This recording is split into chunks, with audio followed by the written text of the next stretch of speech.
Welcome back. CALLOUS Invitational 3, Round 2 Winners Bracket, Tamahome ABR, Game 2. ABR, the victor in Game 1. So we will get straight into the second game, and we will switch sides for continuity.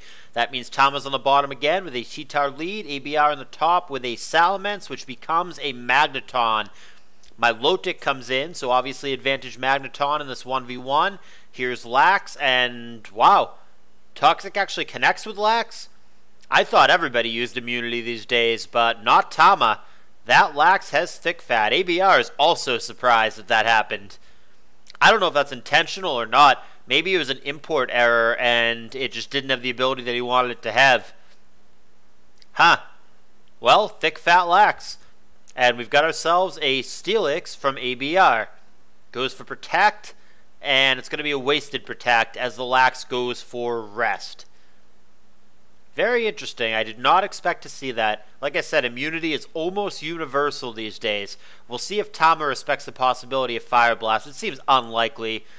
And he just goes straight Earthquake to check for the Magneton. ABR gets blown out there, and now the Fortress is free to run wild. He does get hit with Pursuit on the way out, but I mean, it's so underwhelming. 19% on Fortress. Who cares? And there is Lax on Milo now. But Tama definitely with the advantage after straight Earthquaking that Magneton with no drawback. He's going to be careful here. I don't know about going Fori on Lax here. It's going to give a lot of free curses, and it can get out of hand very quickly.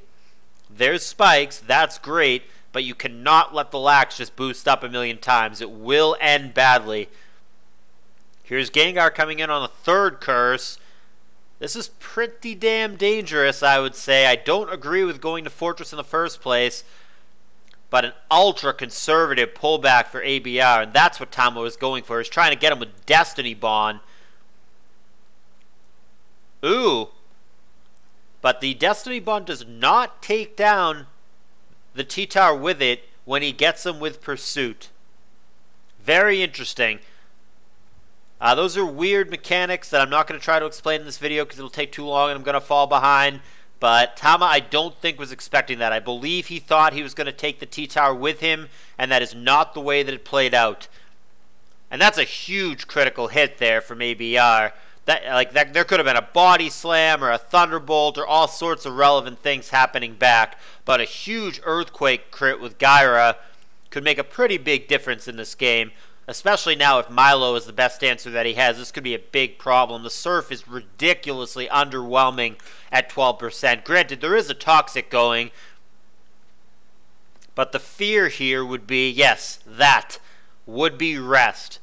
However, the Cheetar is very threatening to the Gyra here. And he does have to get out of the way despite all those boosts. Crunch is going to get a Specs Drop on Steelix. That makes it so there's no chance it would survive a Fire Blast here. I don't know that it would have anyway. Maybe it would have survived it barely, but it definitely won't now. And a boosted Pursuit with the Specs Drop is only going to do 27%. Pursuit is very, very underwhelming on things that it is not super effective against. Like right there, we see a boosted Pursuit do 15%. But now Tama's on the good end of a crit. There's a crit Surf taking out the Cheetar. So we've got ourselves a 4-4 situation as Lax comes into Milo.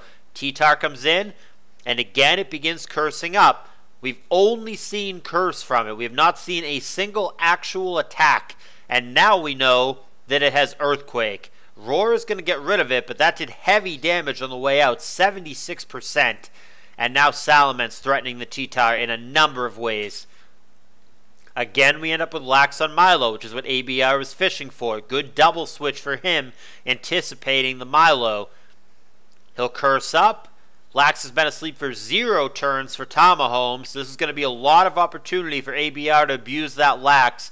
Lax seems like a tough Pokemon for Tama's team to deal with as an in general. He's got Sleep Talk, and he gets a return off. That might catch him off guard, but it's a 51% Body Slam. Sleep Talk this time is a swing and a miss as it finds Rest, and Body Slam with a crit for good measure, not that it mattered in this instance, will be a knockout. 4-3 lead for ABR. Earthquake underwhelming. Self-Destruct takes them both down.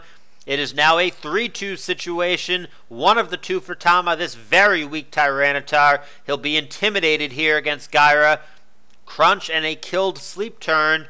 If Crunch is the best he can do, that is not going to be good enough. He's going to need a Freeze with an Ice Beam, or he's going to have to have a Thunderbolt or something, but he does not appear to. He's shown the full set here. Crunch, Fire Blast, Pursuit, Roar. None of that is going to do it against Gyra, and Gyra safely goes for a rest here. I do not know how this Milo or the T-Tar break this Gyarados. I think the answer is they don't. Tama's going to have to fish for Specs drops, I guess, with Crunch, and there's nothing preventing ABR from simply switching out should that happen. Here is Steelix roared out. Here is Salamence now. Irrelevant Intimidate. We know that this T-Tar does not have any physical attacks. Fire Blast, underwhelming. He did have a burn chance there, but it doesn't come. Gyarados comes in again. Gyarados seems like a real problem for what Tama has, which goes back to that very relevant critical hit that the Gyra got on the Jirachi, where the Jirachi could have Thunderbolted or Body Slammed or done something very, very relevant to the Gyarados had that crit not occurred. And again, it begins to set up. Dragon Dance X2. Surf so underwhelming against Gyarados with the resistance and the naturally high special defense. Earthquake there. Surf is a crit. This is going to force Gyarados to use Rest, but I don't see that as a problem for ABR. I still don't see how Tama breaks it. Recover from Milo. Fine and well. Milo could stay in here for a long time, but I don't know how you break the Gyarados. Sleep Turn number 1 is killed. This might just be an obligatory Roar turn. Sleep Turn number 2, and yes, it is roared out. Here is Salamence once again. Mence this whole time has been gaining lefties, even though it hasn't shown an actual move yet. And now we know it is a Dragon Dancer. Will it be afraid of Milotic here? Dragon Dance number 2. Toxic. That's going to connect. Now Milotic can attempt to simply Poison Stall it out by spamming Recover as needed. There's Dragon Dance number 3.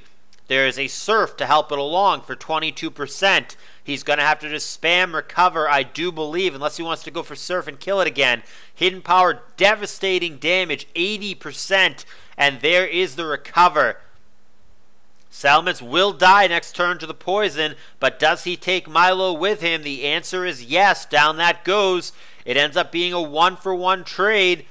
And now it is only the Tyranitar against the Steelix, which it can beat with Fire Blast, but the Gyarados that it cannot. Earthquake and Crunch, respectively, does get a Specs drop. Way too little too late. And one more Earthquake from the faster Gyarados will win the game and the match. It is a 2-0 victory for ABR, who has not dropped a single game yet. Very impressively over two very strong opponents, M-Dragon and Tamahome. 2-0 in both of those sets. ABR 2-0 without dropping a game and looking very, very impressive and like a player that you do not want to get paired against in this tournament. Tamahome going to drop down to the lower bracket, and we will see what happens to him from there, but that is all to be decided in the next round. In the meantime, I've got another set for you guys coming up. This one's going to be a lower bracket set, so it's going to be an elimination match, which is always cool. But in the meantime, if you enjoyed the set, give me a thumbs up, show your support, and please consider subscribing if you've not done so already. I will see you guys for more games coming up next.